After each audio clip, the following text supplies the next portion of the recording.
Hello, हाय, नमस्कार. जय श्रीराम आणि लाल सलाम. मी हे दोन्ही नारे नेहमी देतो, कारण माझ्या अटी मित्र मित्र असतात. मग ते डावे असो किंवा उजवे, कम्युनिस्ट असो किंवा हिंदुत्ववादी. हा दृष्टिकोन मला भारतीय संविधानाने दिला, ज्याने मला एक नागरिक म्हणून पण घडवलं. आणि राजकारणावर बोलायचं ठरवलं तेव्हा याच संविधानाचा मी आधार घेतला.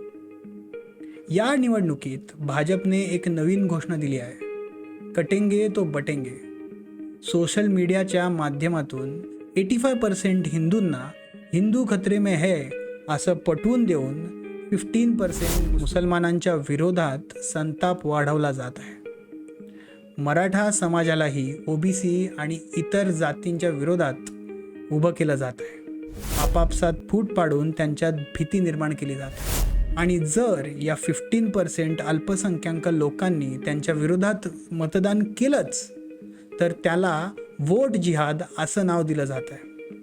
डॉक्टर बाबासाहेब आंबेडकरांनी प्रत्येक भारतीयाला मतदानाचा हक्क दिला. भाजपने वोट जिहाद सारखे शब्द वापरून संविधानाचा अपमान केला आहे. आणि हे उघड करणाऱ्या कोणालाही, मग तो हिंदू जरी असला तरीही, त्यांच्या समर्थकांकडून हिंदू विरोधी म्हणून लेबल केलं जातं. मी हा पॅटर्न मागील 10 वर्षांपासून पाहतोय. 2024च्या प्रचारात भाजपच्या 6 नेत्यांनी खुलेपणे म्हणलं, आम्हाला सत्ता द्या, आम्ही संविधान बदलू. याच्या विरोधात कुठल्याही भाजपच्या मोठ्या नेत्यांनी काहीच स्टेटमेंट केलं नाही. हा भाजप पक्ष त्याच्या मित्र पक्षाला, शिवसेनेला 2 भागात फोडतो. त्यातील एक गड आपल्याकडे घेतो आणि स्वतःच्या पक्षातल्या नेत्यांना त्याच शिवसेनेच्या नावाखाली उभं करतो. मुंबईचे एअरपोर्ट त्यांच्या आवडत्या उद्योगपतीला दिले जातात आणि आत्ता त्या उद्योगपतीला धारावी देण्याचे विचार चालू आहेत. शिवसेना आणि मराठी अस्मिता यांच्यावर पद्धतशीर हल्ला केला जातोय. महाराष्ट्रात रोजगाराच्या संधी आणणारे प्रकल्प जसे वेदांता फॉक्सकॉन, टाटा प्रकल्प, औरंगाबाद टेक्स्टाईल पार्क गुजरातला हलवले गेले.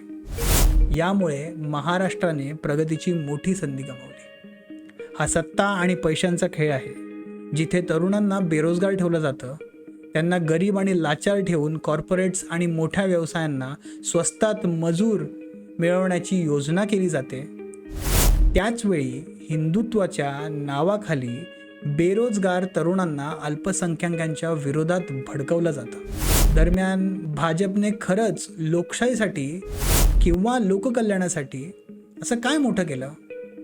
काँग्रेसच्या नेतृत्वात असलेल्या UPA सरकारच्या काळात डॉक्टर मनमोहन सिंग यांच्या नेतृत्वाखाली काही महत्त्वाचे कायदे आले. अन्न सुरक्षा कायदा, शिक्षणाचा हक्क, माहितीचा अधिकार, मनरेगा आणि जमीन अधिग्रहण कायदे आणि अनेक. तर भाजपच्या दशकभराच्या हिंदू खतरे में है या फेक नॅरेटिव्हच्या नादात कसले निर्णय घेतले गेले? 370 कलम रद्द करण्यात आले. त्यानंतर काश्मीरमध्ये जगातला सर्वात मोठा ब्लॅकआउट झाला.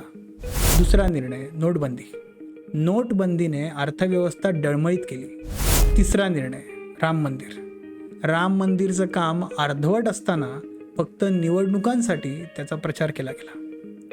जे सुजाण हिंदू या हिंदू खतरे में है या खोट्या प्रचाराला विरोध करतात, जसे की डॉक्टर विश्वंभर चौधरी, ॲडव्होकेट असीम सरोदे आणि पत्रकार निखिल वागळे यांच्या गाडीवर भ्याड हल्ले केले गेले, त्यांचे आवाज दाबले गेले. भाजप सरकार सोशल मीडियावर विरोध करणारे जे कुठले कंटेंट क्रिएटर्स आहेत यांचा रीच सरसकटपणे कमी करायचा प्रयत्न करतात. आणि या सगळ्या नादात संविधानाने दिलेल्या स्वातंत्र्य आणि आंदोलनाचा अधिकार यांचा संपूर्णपणे अपमान केला जातोय. पण भारतीय संविधान ज्याच्या बाजूला असेल त्या व्यक्तीला कुठलीच भीती वाटत नाही. तुमचा आणि तुमचाच कट्टर हिंदू आणि कट्टर कम्युनिस्ट सर्वांचा भारतीय हिंदू यज्ञांक पवार. नमस्कार.